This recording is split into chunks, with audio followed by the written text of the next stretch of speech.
Welcome to Stemiverse podcast episode 37. In this episode, Peter talks with Dr. Marc Noakes. Marc earned his Ph.D. in science on scholarship with the CSIRO. The CSIRO is the Commonwealth of Australia Scientific and Industrial Research Organisation, which is an independent agency of the Australian federal government responsible for scientific research in Australia. This provided Marc an apprenticeship in research management, professional communication, and a solid background in the understanding of science. He then undertook a 4-year postdoctoral fellowship at Washington State University, which enabled him to develop professional communication skills in addition to leadership, management, and ICT skills. Upon returning to Australia, Marc undertook postgraduate studies in education and gained employment as a high school science teacher. His high school teaching career enabled him to develop quality teaching skills, develop a sound understanding of the 7-10 science curriculum, HSC Biology, HSC Earth and Environmental Science, and HSC Senior Science syllabi, and contribute to science curriculum leadership. As a STEM specialist educator and NASA-endorsed professional development provider, Marc works with schools and STEM-related organizations to develop and deliver high-quality teaching and learning programs and resources through curriculum leadership, professional development mentoring, and classroom support. In our conversation, Marc talks about disengagement from science of students as they grow into adulthood, re-engagement, helping teachers gain confidence in their ability to teach science, misunderstandings around STEM, hands-on learning and collaboration, why being a polymath helps in being a better teacher, and much more. This is Stemiverse podcast episode 37. Stemiverse is a podcast produced by Tech Explorations. Our mission is to help educators become awesome at teaching STEM, be it at home or in the classroom.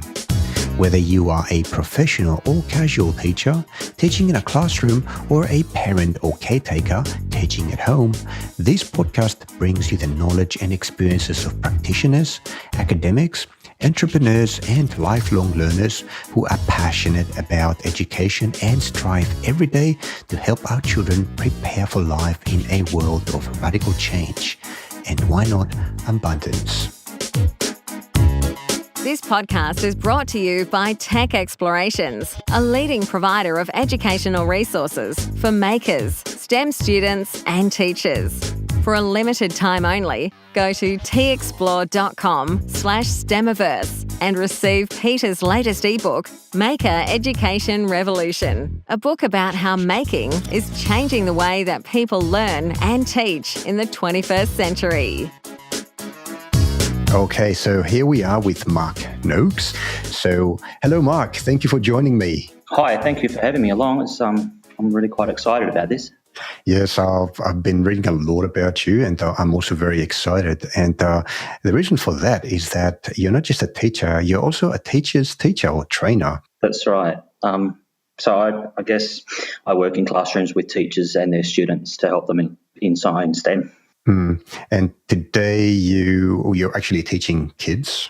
You had a classroom. I do still teach. I still teach classes. I maintain my qualification as a teacher.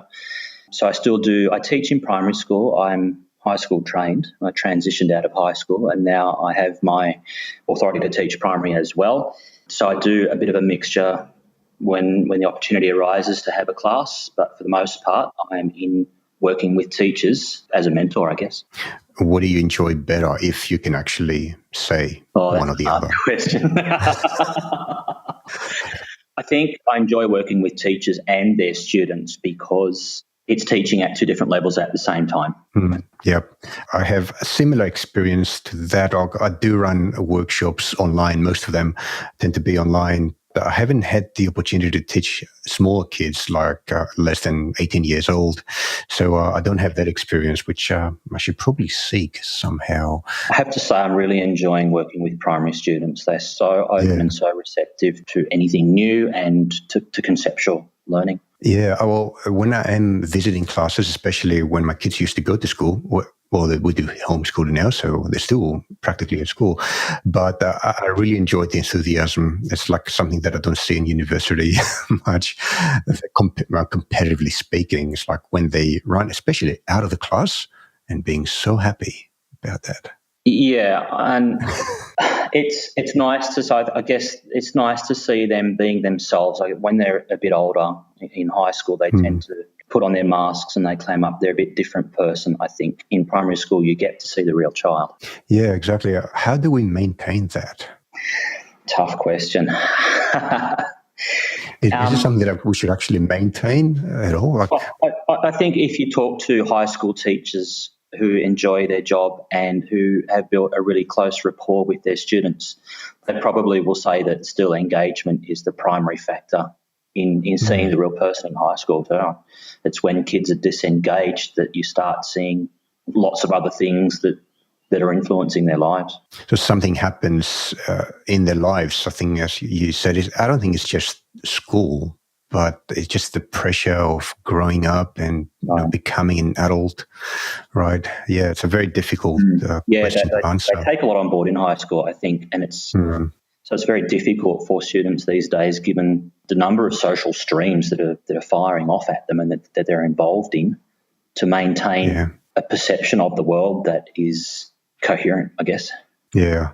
I find that we perhaps are too hard on young people these days.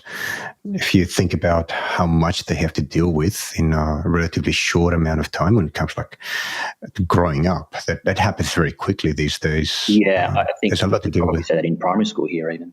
Yes, exactly. Oh, yeah, the pressure in kindergarten. I've actually witnessed that as well. Anyway, let's take a step back and talk a little bit about you first. I'd like you to take a few minutes and tell us about your background and how long you've been teaching and actually what drove you into teaching. Perhaps at what point you decided to transition into becoming an instructor for teachers. Sure. And we'll take it from there. So I'll go all the way back to the beginning then. I started out life as a molecular geneticist working in research laboratory. And I was working overseas at the time. And come time to move back to Australia, there were really limited opportunities in that field. And my PhD supervisor had said to me, she'd been an English teacher in her previous career, and she said that I was wasting my time in a laboratory, that I should have been in a classroom or in education. I did my doctorate with the CSIRO, and so when they had the schools come around, I was often involved in doing those visits. And that's where it stems from. I returned back to Australia and decided, well, here's an opportunity for me to go back to study, and I did my education degree and found a job teaching in high school. I think I came out science trained and religious education trained, believe it or not. I was employed in a high school as a science, maths and music teacher. Music was the subject that always sat in the background with me. I did all my grade work on piano. I'm a music teacher these days. I love playing bands. But it was never the mainstream focus for my career. Science was to be my career. So anyway, I became a high school science teacher with the view to influencing more people into science, encouraging more people into science, because I had enjoyed that journey up to that point so much. And I taught math, science and music in high school for 9 years. And during that time, we had groups of primary school students come in to do their orientation days, and there was a Year 5 immersion program that I had a hand in developing, and I really enjoyed it. I really enjoyed seeing the very different point of view that students had, and I guess teaching Year 7 and Year 8 students, I was seeing that as well, kind of a bit of naivety in students about science, or you could tell that they really hadn't engaged. A lot of them didn't understand what science really was. I think it was about a 3-year period of transition then from high school into what I'm doing now. Right. And the reason that I jumped out of high school was to pursue that interest in student engagement in primary school. I guess the research literature shows that by the end of Year 6, if students are not engaged in science, then they won't re-engage in science education. And that's a problem in high school. As a high school teacher, I guess a lot of high school teachers face. So that's I found a kind of a niche there. I'd heard of a couple of other people in different states doing similar things in primary school, so high school teachers jumping back into primary school. But rather than just become a primary school classroom teacher, I really wanted to work with teachers because I could see that I could have more influence at a wider level by helping teachers become more confident. And it's only a lack of confidence that a lot of primary teachers share because they haven't enjoyed science in high school, or they haven't studied science.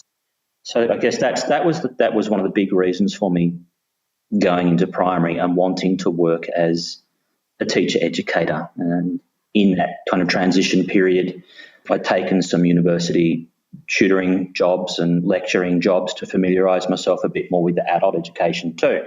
And I really see that my background being so diverse lets me make lots of links very easily, especially in science and technology areas. And that's when I work with teachers in schools, it's not about the actual teaching, but it's about helping them contextualise what they're doing and see the links. And they say, oh, didn't know you could do that, or that's how you do that. And it's all about showing them ways and helping them think about and providing some confidence for primary teachers in STEM.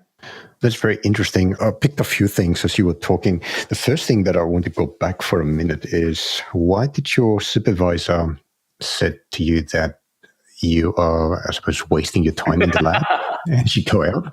I personally really like labs. I like tinkering with things, and that's what happens in the lab. Yeah, well, and it was odd too that she had made the career change from, I think she was a high school English teacher, and she'd only in the last 5 or 6 years completed her doctorate in genetics as well. And I think her seeing that passion for working with children in me, oh, I see. Yeah, was the driving force behind that. It's not that I enjoyed my lab work. I really enjoyed the science and the learning behind the actual lab work, and I still do. But I guess she could see something a bit extra there, and unfortunately she passed away before I finished. But she was right. I ended up going back to a classroom.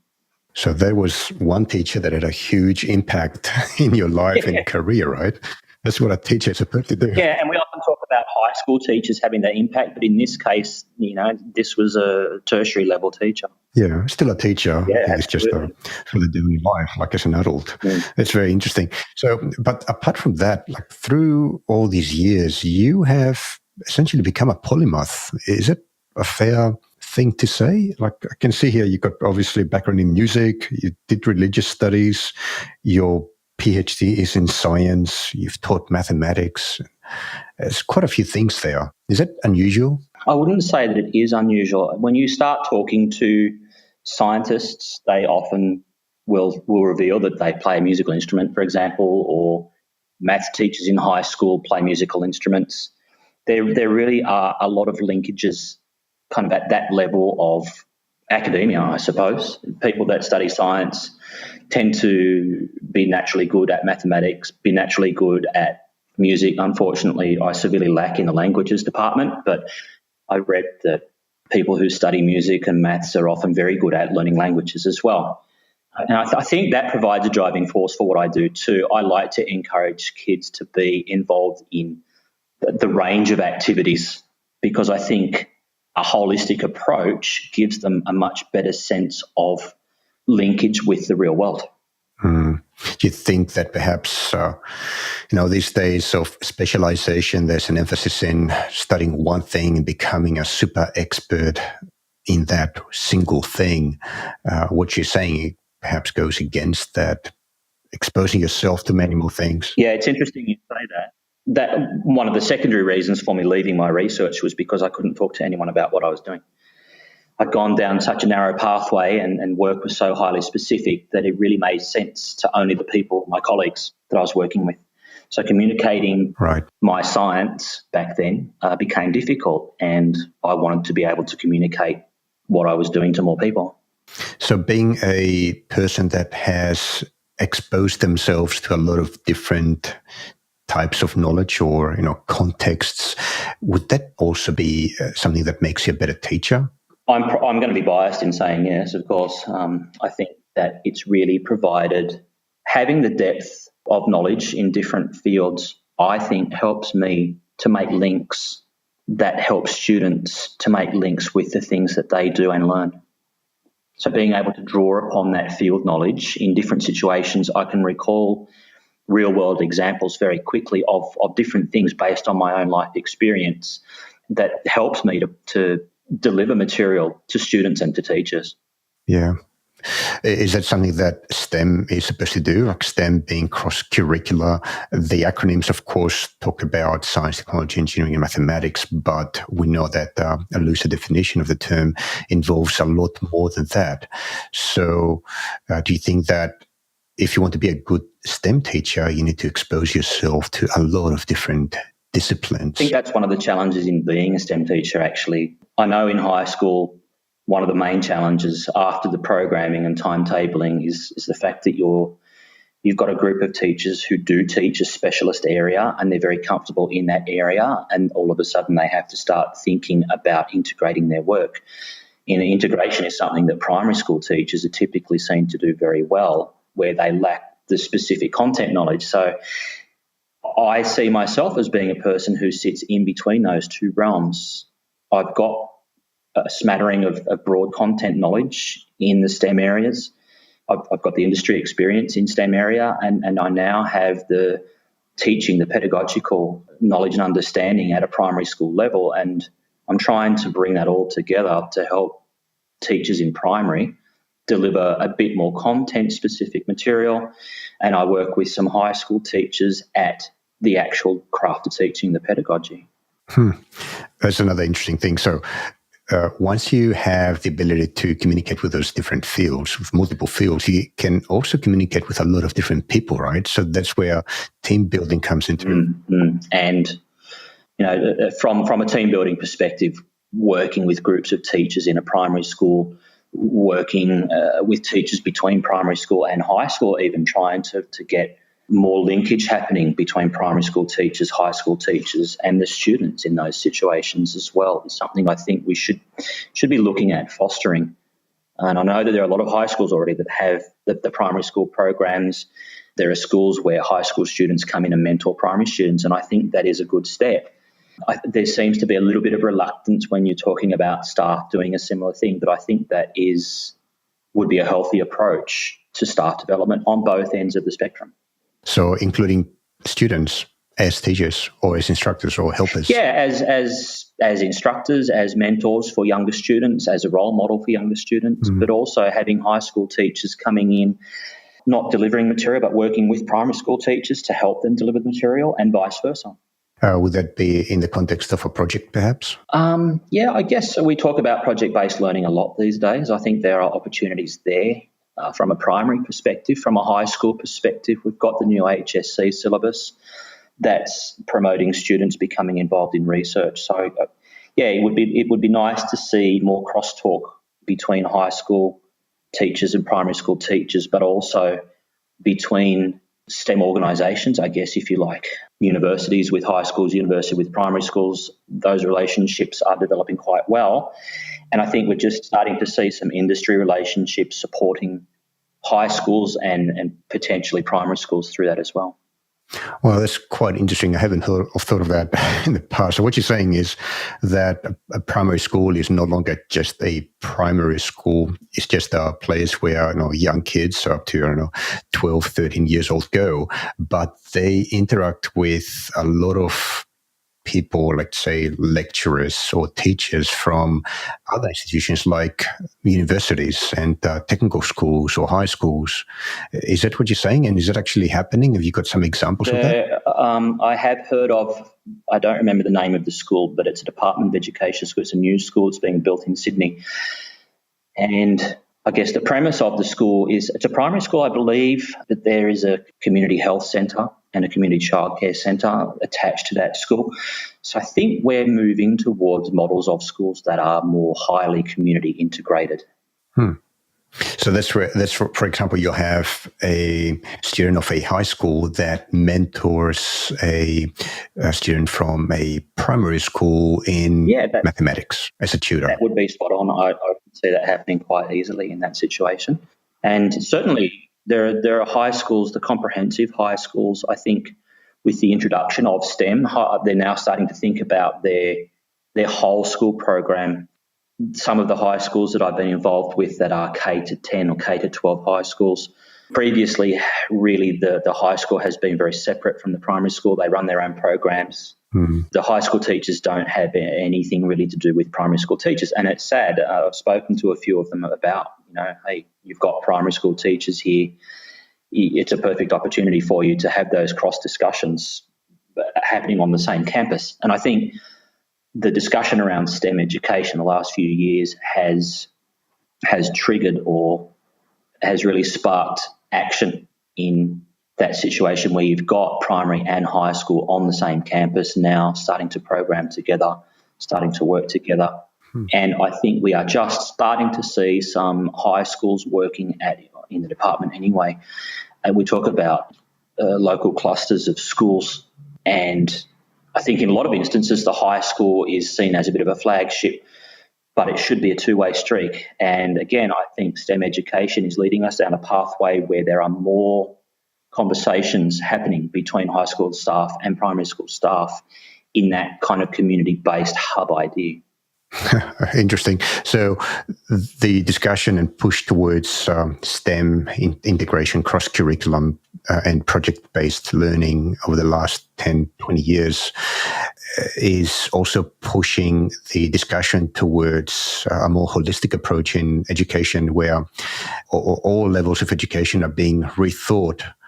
Is that a fair thing to say? Are we re-examining education from kindergarten to university? I think we're starting to blur the boundaries a little bit to provide opportunities for students to explore their interests in those kind of grey areas. I mean, you always hear about primary students that function very highly in music and mathematics.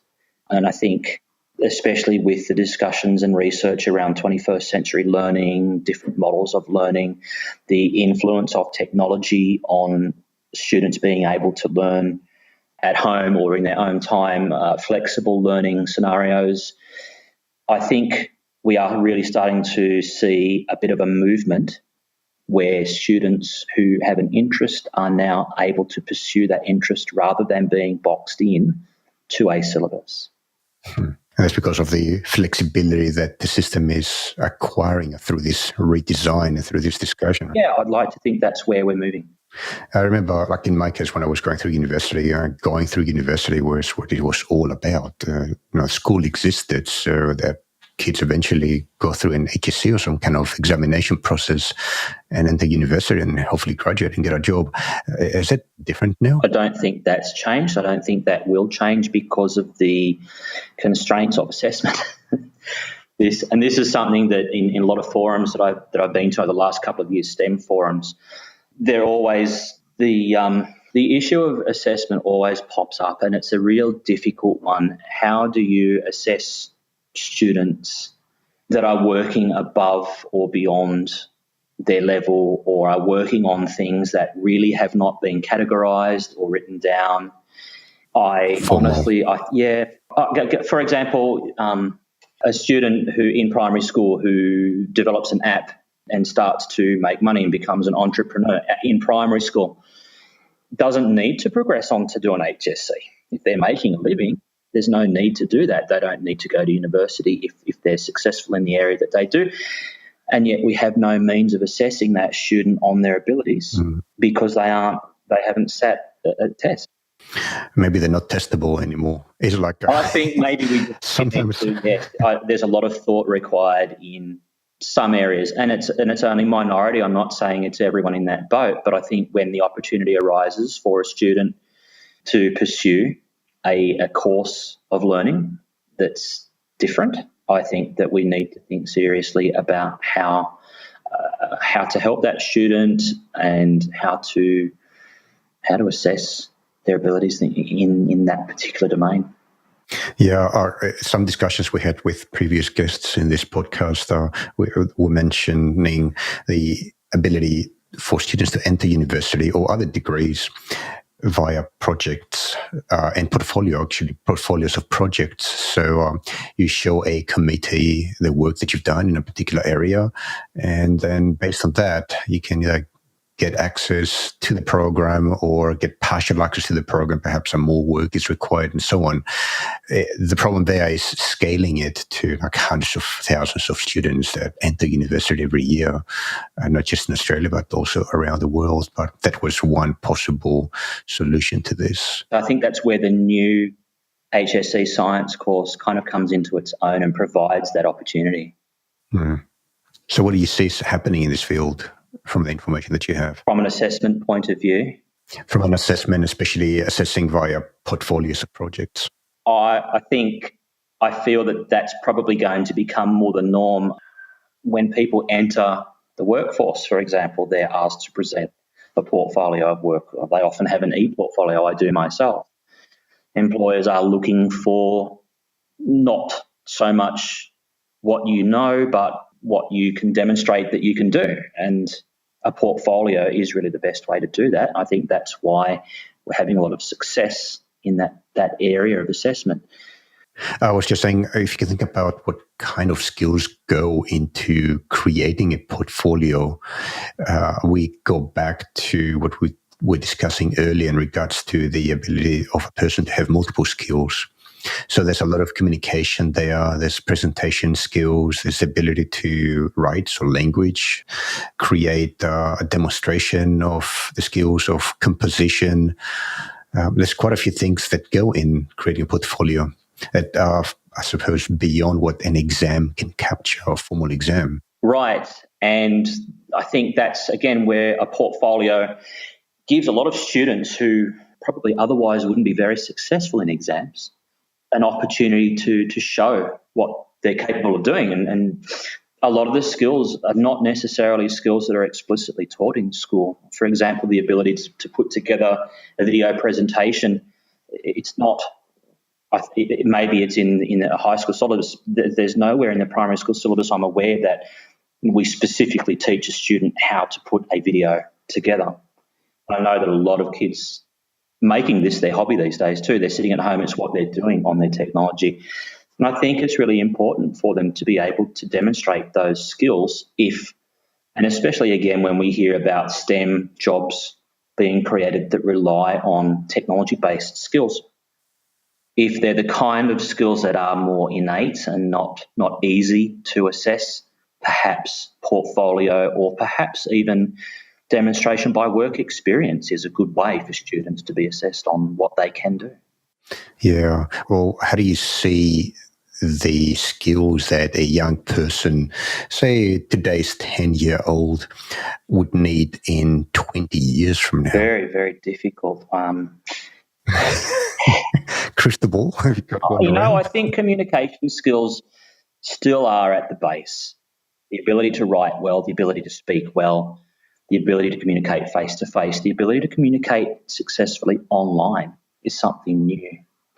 Once upon a time, we wrote paper letters to people, and you would take more time, I think, in drafting, in writing.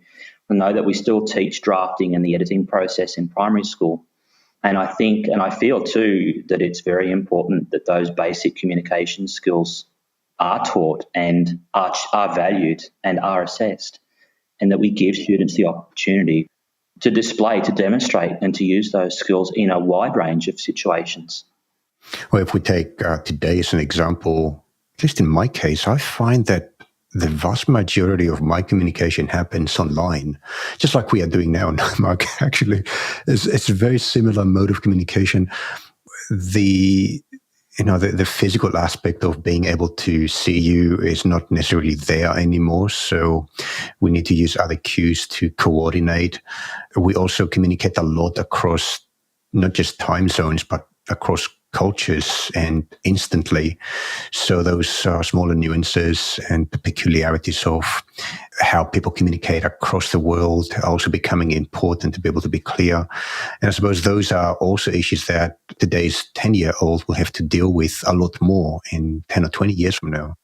Yeah, I think you're right. And I know that they do communicate in this way. I know, for example, when they're playing online games, they're communicating with peers using headsets. So they're having online conversations.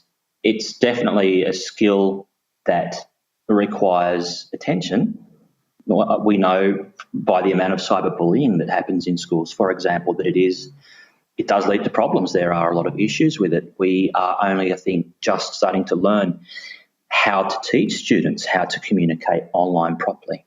Email is seen by a lot of people, for example, as being very casual, and yet email is written form and it's a written record of what's done. So it can be completely the opposite. And for students to realise the different situations, I think is important. I know that they're practicing, and I know that that's a skill that they will take with them into the future. And I think a lot of students struggle with communication in different forms. Yeah. Do you think that, subjects that cover those topics, if there's physical education, for example, should there be a subject on online communication? Maybe not a subject, but maybe the opportunity to be involved in online learning as a way of demonstrating that skill. So we talk about, part of my work is obviously presenting teacher workshops. And there's been a lot of discussion about the advantages of what's called situated professional development. A lot of schools are moving towards having presenters come in and run a whole school workshop rather than sending individual teachers off to a conference to do their learning. And I think that we need to maybe think about that model with our students and provide opportunities for them to be involved in a learning program that actually simulates a real-world situation. Yeah. Well, so many things are changing. I remember when I was a student just finishing high school, we were looking at, subjects on how to use some office software, like how to use Microsoft Word and things like that.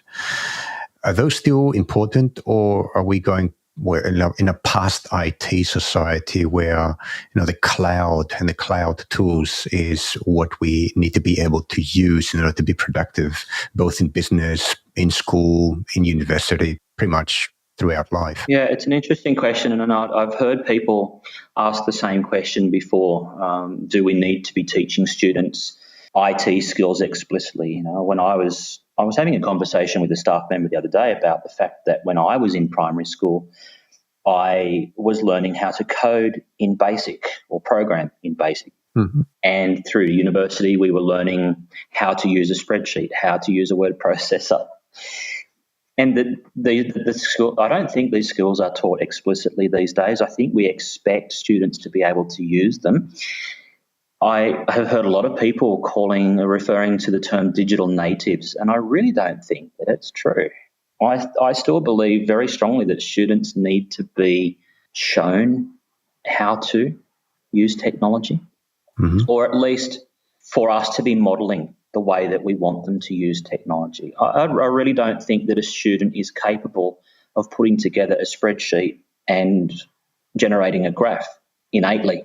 I don't think that that's something that everyone is born with. And I strongly, firmly believe that as teachers, we need to be modelling to students how we want them to be using particular apps, and then providing opportunities for them to identify different apps for different situations, to use software in different ways creatively. But I honestly feel that they need to have some modelling there to start with.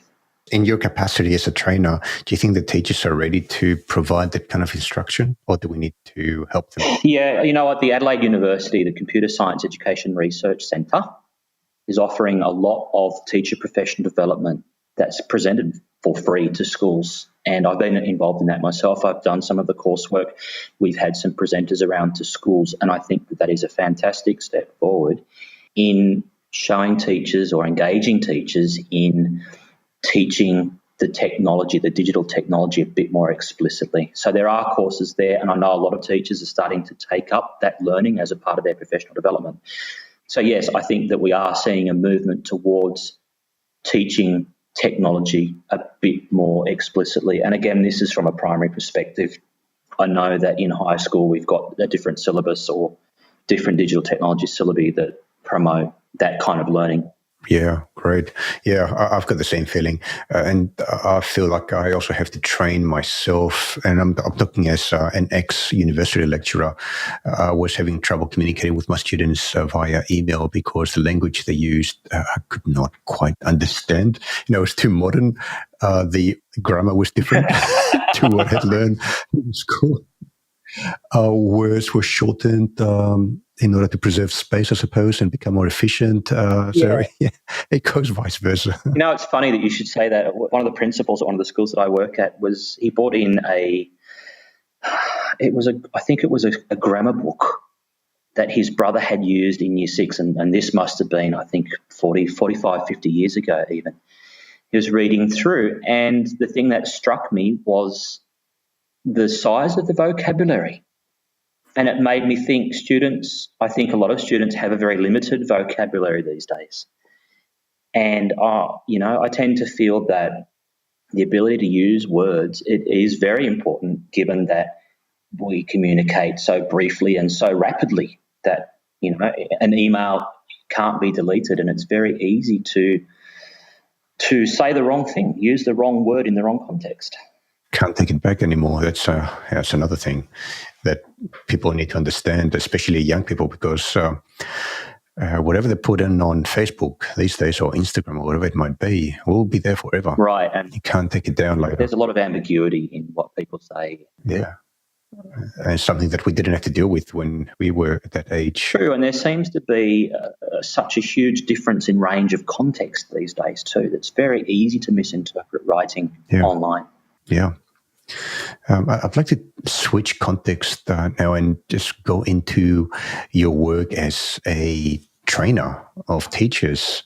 And I'm looking here, you've got quite a repertoire. So, for example, you've got professional development on how to engage students in science, how to teach science constructively. How STEM you're saying is easier than you think. So could you take us through some of the things that you do in your capacity as a trainer? Sure. I'll start with my work in university, working with pre-service teachers.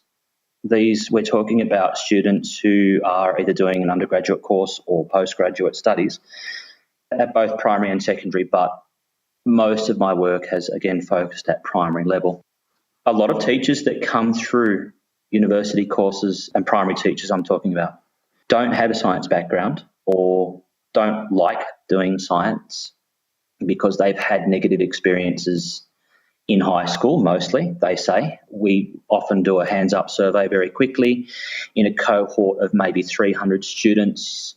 Normally, there are less than 10 students who have studied science at high school. Wow, that's amazing. And I think historically, we're left with a lot of teachers in primary schools who are reluctant to teach science, technology, engineering, and even mathematics, all aspects of STEM.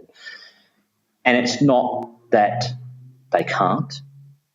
It's because they've had a negative prior experience and they now lack the confidence to do that.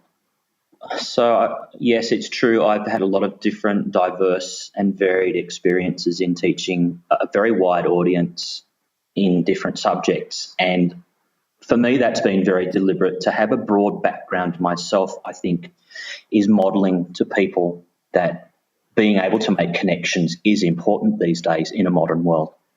And as a teacher educator, I see my role as being more of a companion or a mentor or someone who is there to provide support, to bounce ideas off. And I guess in me showing people how to make, or in the fact that I can make connections for people, they learn to make connections for themselves. So outside of university then, working with pre-service teachers is one thing. They're learning about the theory and they're learning to put that theory into practice. So there's that aspect of teaching. But then my work in schools is working with teachers who have completed their study. Some of them are early career teachers, but some of them are mid to late career as well that really have never engaged in teaching STEM. And so when I have run workshops at conferences that focus on the fact that STEM is not difficult to teach. I see myself as a person who promotes confidence in teaching STEM. And I think one of the things that I really try and push is this idea that STEM is not a subject. And because a lot of teachers think, oh, we're going to teach STEM today, we have to have all of these elements in the lesson, and that really freaks us out because there's just so much there to cope with. How do we possibly draw all of those areas and all of those syllabus outcomes and all of the resources all together into one place? So the task is too great, and that's what causes a bit of fear. Right. There's this huge wall of perception that STEM is kind of untouchable. Or now, actually, I think we're moving beyond that. I think that there's a perception that we have to teach STEM. And all of the digital technologies, I think there may be some confusion about or between what's digital technology and what is STEM. And I think that a lot of people, maybe myself included, sometimes blur that line between STEM and the fact that digital technology is not necessarily STEM or vice versa. Yeah. You mentioned about building confidence. How do you do that? If somebody had a bad experience with science in the past, it could be 20 years ago, it could be in the recent past, like failed a test, like things like that are very typical, and then you just can't get to the next level because you keep failing that test. So you convince yourself that you're not good at this. How do you overcome that? What are some of the techniques that you use to help, especially teachers, move beyond that? Something that happens a lot in the universities I've worked in, I've noticed that definitely a hands-on approach helps to break down that barrier. And over and above that, I think a collaborative approach softens that barrier, where you've got groups of students, and I know typically university students hate working in groups because they're being assessed on someone else's work. But I think the main benefit of that collaborative learning scenario is that you're not in it alone and that everyone's in that same boat. And you have an opportunity to play, and we were talking about that before we started recording. And I think that play is a vital aspect in STEM of STEM learning. So use a few techniques. Then you get the person that you're trying to help to try out a few things, hands-on, as you said, just practical things, nothing scary at that point, or at any point, I should say. Then you have the collaboration between people. There's a few people in a group with a similar fear of STEM, let's say mathematics. They collaborate in helping each other to get out of it. And gradually, using a few different tools, eventually you leave that behind and you can move forwards. Yeah, so I guess you're also starting to see that people have different skills to contribute those. Someone might be good at math. Someone may have a strength in electronics or communication and working together as a team. And this reflects real world, working together as a team in a company. We rely on having people with different strengths, but being flexible enough to work as a part of that team. And so I think that's why the approach at university with pre-service teachers is being successful. I've used a similar approach myself in schools with teachers who have been teaching for a long time. The workshops, most of the workshops that I've run are team-based workshops. They're collaborative learning workshops and they're hands-on. Is getting teachers to play with whatever it is, digital technology, straws and paper, it doesn't matter, to be getting physical with what they're doing and to experience what the students might be doing as well. I think that's been where my major success is. Yeah. Suppose our seeing is believing, right? If you achieve something practical, you build a structure, for example, based on some mathematical concept and you can see it in front of you. That's reality now. You can actually do it, where in just a few minutes earlier you thought you couldn't. Yeah, and you see teachers sitting in workshops feeling very proud of the spaghetti straw structure that they've built. Yes. And as someone whose passion is science, it's wonderful to see people who never have been turned away from science to be re-engaging in science like that by hands-on. Yeah. How do you go from that, okay, the first few wins of a teacher who prior to that workshop was afraid of science or mathematics, to actually the same teacher being able to go into a classroom and engage the students in science? So I guess because I am a trained teacher, I'm in a fortunate situation where I can work in a class with a teacher in a one-on-one mentoring situation. And so, we have conversations before class to help plan the work. I know there's a lot of apprehension in planning STEM. And then I'll sit in, or I may even do some demonstrations in class of new technology or a particular pedagogical style, deliver some specific content knowledge as a way of teaching that material, not only to the students that are sitting there, but to the teacher that's in that class as well. So I guess I'm acting as a demonstrator in that capacity. And then after the class, we will have a conversation and break down the components of the lesson as a bit of a reflection. And again, that's part of the normal learning process these days, where we're encouraging students to reflect on their own learning and assess their own learning. So, I guess what I'm doing with a teacher is modelling teaching practice. And at the same time, by being there, for example, when a teacher is trying a new lesson first time, just the fact that they have someone there that they can fall back to or that they can look to for suggestions or team teaching situations, it helps to build the confidence. Right. So it's not in a workshop environment anymore. It's in the actual classroom where the trainee teacher is delivering a lesson and then you're helping along. That's exactly providing right. confidence in the background. Right. I'm working as a teacher, but really working as the teacher educator in the classroom. That's amazing. It must take a lot of time though. So no, that it does. It just seems to come so naturally because it's something I'm so passionate about and that I love doing it, everything. And that I think that's the real benefit in the scope of experience that I've had. I've put myself through these different situations in different fields of study. And I think that's where the real benefit starts to kick in, is that you are more comfortable working in unknown situations. Yep.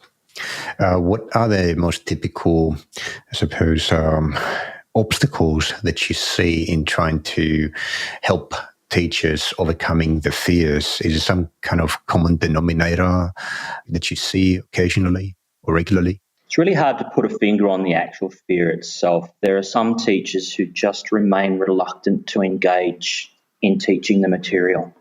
I think maybe it's because they obviously have a strength in other areas and would prefer or are comfortable teaching in those other areas. And they really don't see the need to be teaching STEM areas of work. I'm guessing that in the next few years that there is the revised primary science and technology syllabus in New South Wales is coming up for implementation next year. And I know that, again, the University of Adelaide is pushing the fact that, for example, do teachers know what an algorithm is in primary school? And you're going to have to teach it because it's becoming syllabus material. There are a lot of teachers who, again, they'll put up a wall. Oh, I have to teach what an algorithm is. I can't do that, so I just won't do that. And then there are a lot of schools that are starting to work, like I said, working in a community situation, and that's why they're starting to draw upon the content knowledge of high school teachers, of industry specialists. We see scientists in schools programs, parents coming in more and more in that community hub, and I think that's the real benefit of having a school functioning as a part of that community hub. We can just draw on so much support these days. So another thing then they can advise teachers is that don't hesitate to invite others to come to your class and deliver a unit of work. Yeah, and I think that especially early career teachers now are completely comfortable working with other people in their classroom. It's the way that they're learning in uni themselves. It's the way that we're teaching our students in schools to learn to be comfortable about showing evidence of their work, evidence of their learning.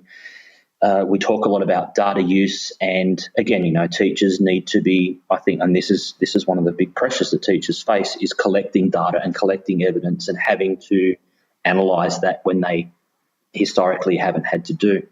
And so all of those analytical skills that teachers are being called upon I know that they're valuable skills for teaching students because the students are going to be needing them. Yeah. It's a data-rich world. Cool, I'll say.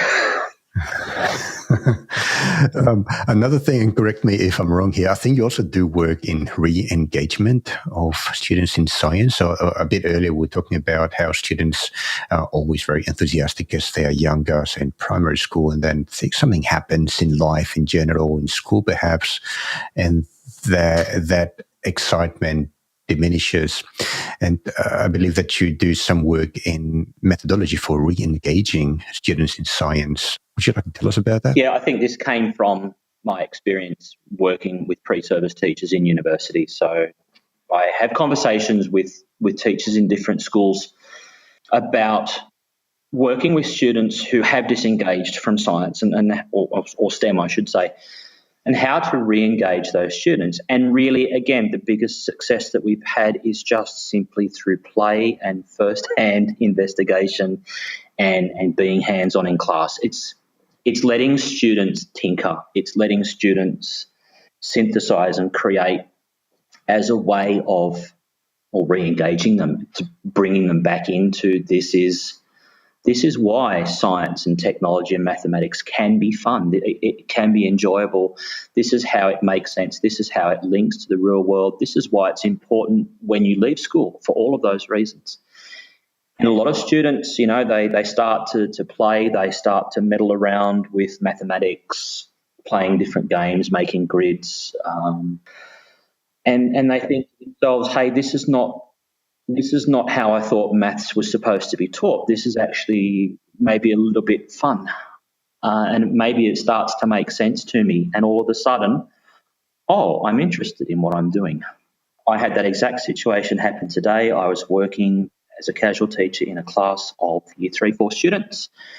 They were learning about multiplication, times tables, and they were dreading what was coming up. And I threw a grid at them and they learnt to multiply using a grid. And then, this may seem old school, but I introduced Battleship. Yep, the game, right? And reading coordinates. The game, Battleship, yeah. And I had 100% engagement. Students that were nowhere near interested in mathematics were all of a sudden having fun because they were playing a game. I said, hey, did you realise that what you're doing is maths and it's learning to read maps and coordinates? Oh, they said. Oh, that makes sense. And that's why I love teaching. So the key there is to do science without actually allowing the students to realize that they're doing science. You disguise it behind some kind of game situation, make it fun. I often talk to people about the planning side of this is difficult for people, I think. And I often refer to setting traps that spring and being the ability to plan further down the track to spring those traps for students to have that moment of understanding is the real key and the real art to teaching. I think any teacher who is a successful teacher who enjoys and loves their work will say the same thing, and that's just good teaching practice. So think about the art of teaching, right? It's not a blunt force type of operation I think it's done by the book and by the manual.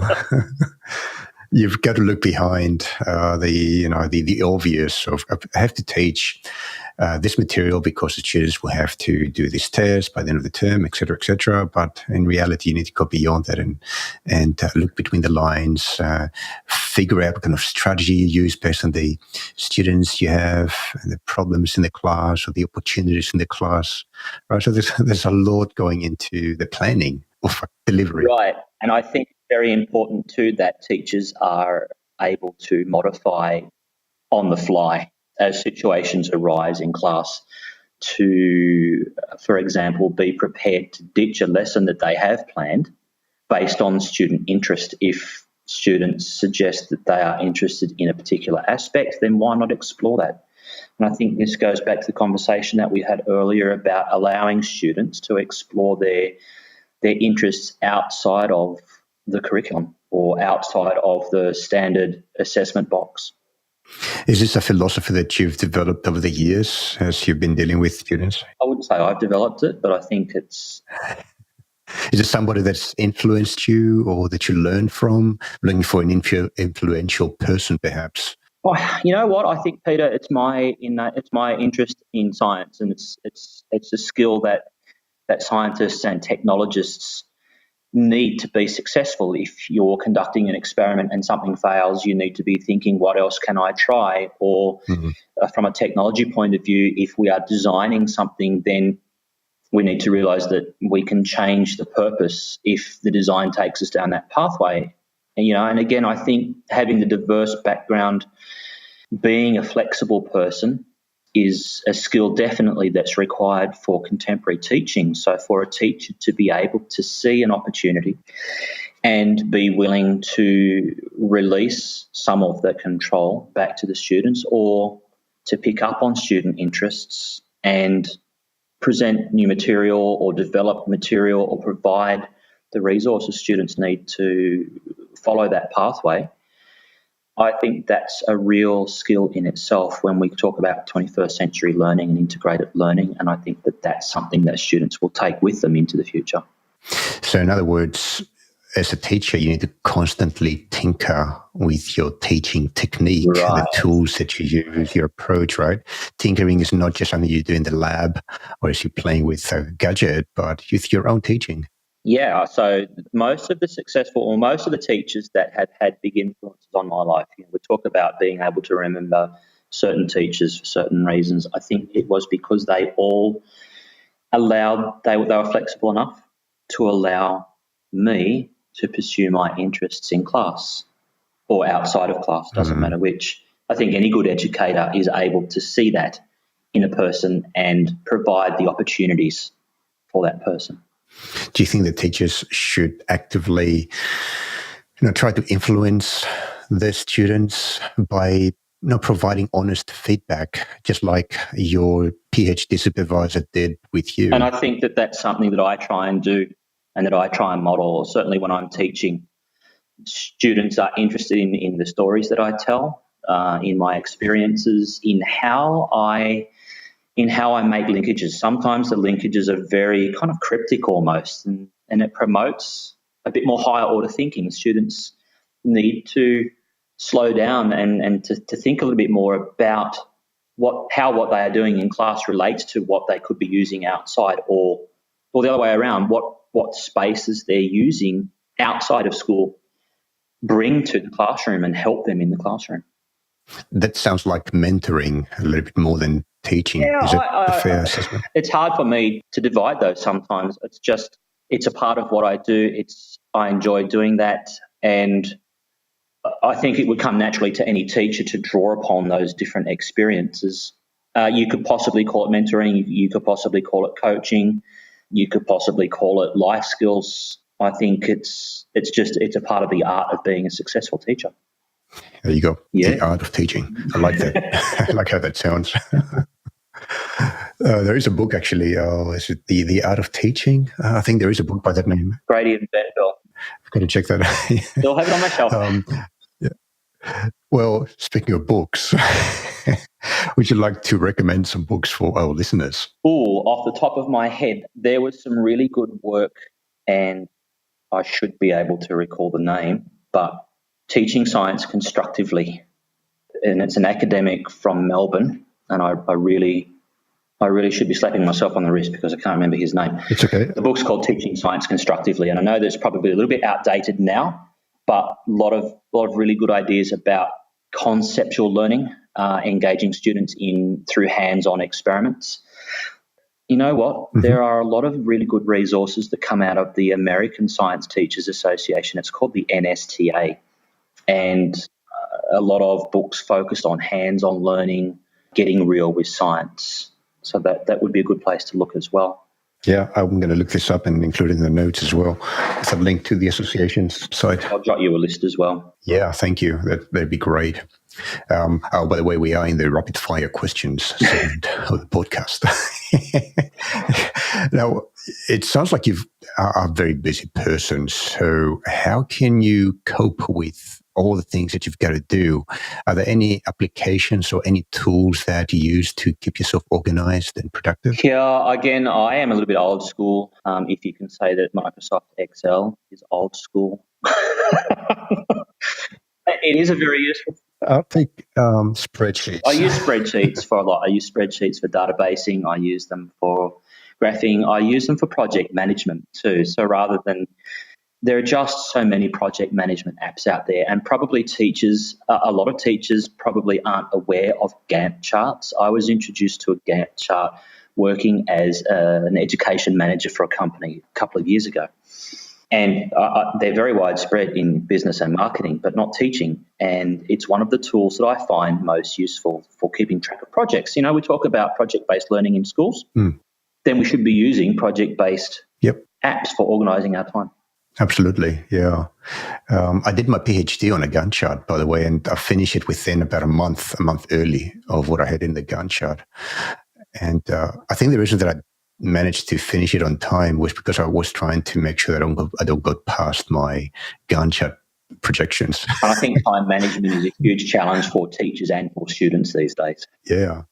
So that's a good point as well. What do you use Excel for? Do you do data analysis or also as a project management? I use it for project management. I make Gantt charts in Excel. I know they're very rudimentary. I use Excel for making lists, for making tables, for analysing student assessment data, for timetabling. It just seems to have been a very flexible app for me, or for flexible piece of software. Absolutely. Yep, I love it.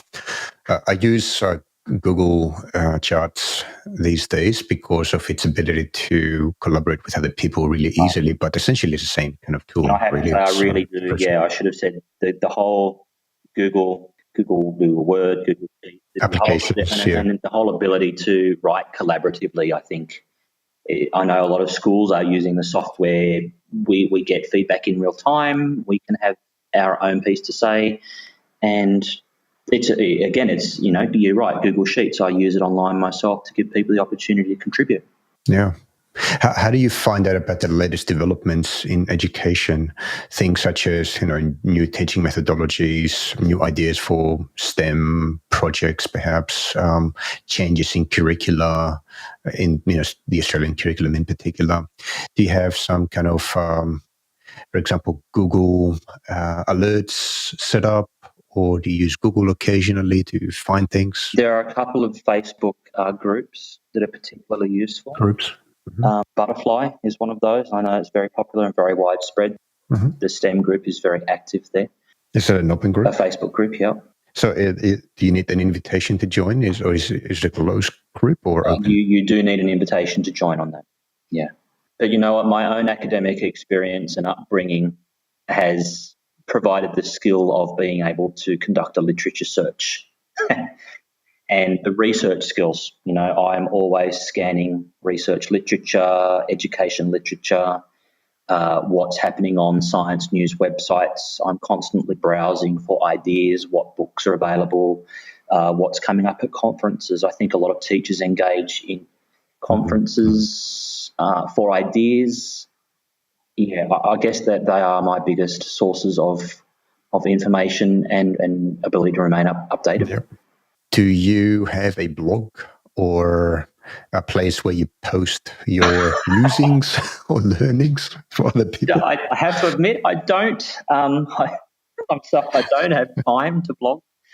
I do provide material to Refraction Media, or they maintain a blog on their website about STEM and what people do, and I do send stuff into that periodically. But personally, I'm not a big blogger. Yep, no problem. It's okay. It is very time consuming, I've got to say, to write a blog these days. When I do blog, it takes me about 3 or 4 hours just to write one, say, 500-word article. So it's not something I can do very often, but I do enjoy writing. So a lot of people do as well. That's what they do. But yeah, I do. I write for a couple of amateur society magazines, scientific or semi-pseudo-scientific articles. I do enjoy writing. Blogging is not one of those on mine. Pseudoscientific, you said. That word is very loaded for me. What do you mean by pseudoscientific? What do you mean by pseudoscientific? All right. Because when I hear the word pseudoscience, I hear of, say, homeopathy and things like that. Crop circles and aliens. Oh, no. I mean that I like to get in and I was a member I'm a budgerigar person. This is how I learnt my genetics years ago, breeding budgerigars. And so I like to help out on a community level there, running community workshops, writing for their society publications, things like that. That's great. Well, we'll be happy to include those publications as well, or places where your work can be found in the show notes. I think it'd be interesting for people to find. Do you program? Do I program? Yeah. Do you have a favorite programming language other than Scratch? Yeah, look, I was talking to someone the other day about moving students in primary school away from visual coding, block coding, and that because I write modules of work for a company that produces 3D printers for schools. And the conversation was around I used to code BASIC in school myself, and they kind of looked at me and frowned and snarled and said that is such an archaic language. And we talked about Python being a widely acceptable, easy language to learn, for which there are lots of resources available. And I started poking around, and I guess now I'm learning how to code in Python. Yeah. Python is one of those languages that, just because of the sheer amount of documentation that is available, is really a good place to get started with actual text-based languages. That's right. And, I'm going to move I work with a Year 4 to Year 6 STEM club at school, and they are going to start stepping out of that block coding into Python. Yeah, awesome. It's a whole different discussion of, the difference between block-based graphical languages and transitioning into text, and whether there should be a transition at all, or maybe they should go straight into text. But let's not get into it right now. There's so much happening. There are so many resources available. I think for the most part, teachers are using block coding because it's easy. It's what the majority of students are using already at home, a lot of them. Mm-hmm. But ultimately, we need to be thinking, where do students need to be again when they leave school, and what are the skills that they'll need for programming? Yeah, we always start with the end in mind, but sometimes we just don't know what the end is, and we've got to start somewhere. From my experience teaching my son how to program, now my son is dyslexic, so he can't really read.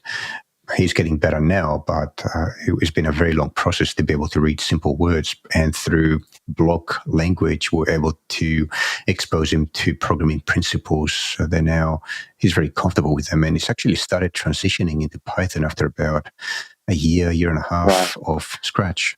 So I suppose that's a good case to be made for special needs kids, at the very least. Yeah, and there are some very solid reasons for using visual programming.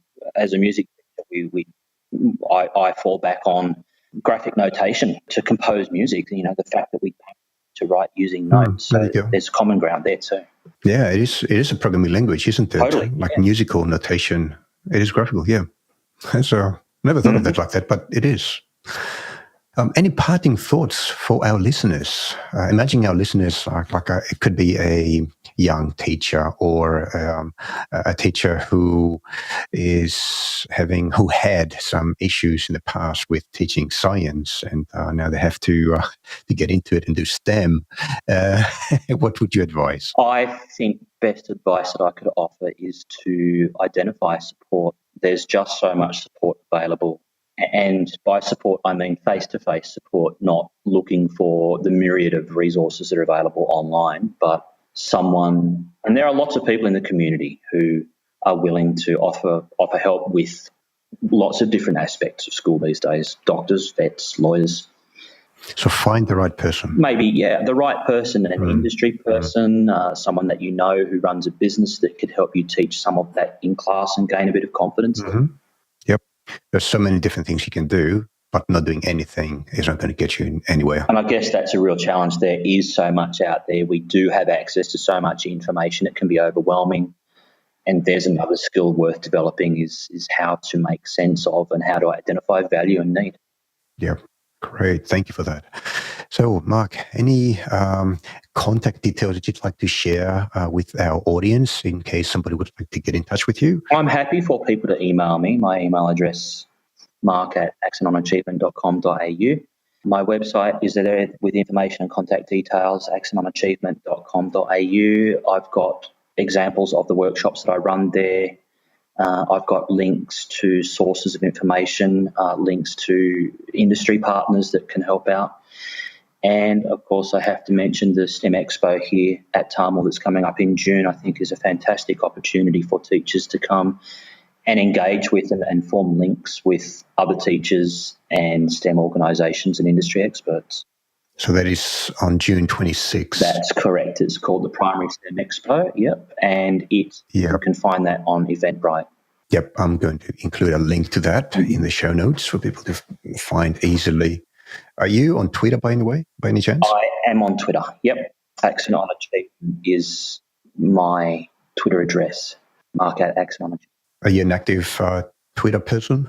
Not overly, but when I get it, I do. No worries. Kind of goes in dribs and drabs. Awesome. I'll check it out. One more thing here would be LinkedIn. I do post a lot on LinkedIn. Right. So we'll include your LinkedIn link as well in the show notes. That would be a good way to get in touch. Yeah, actually. Yeah, great.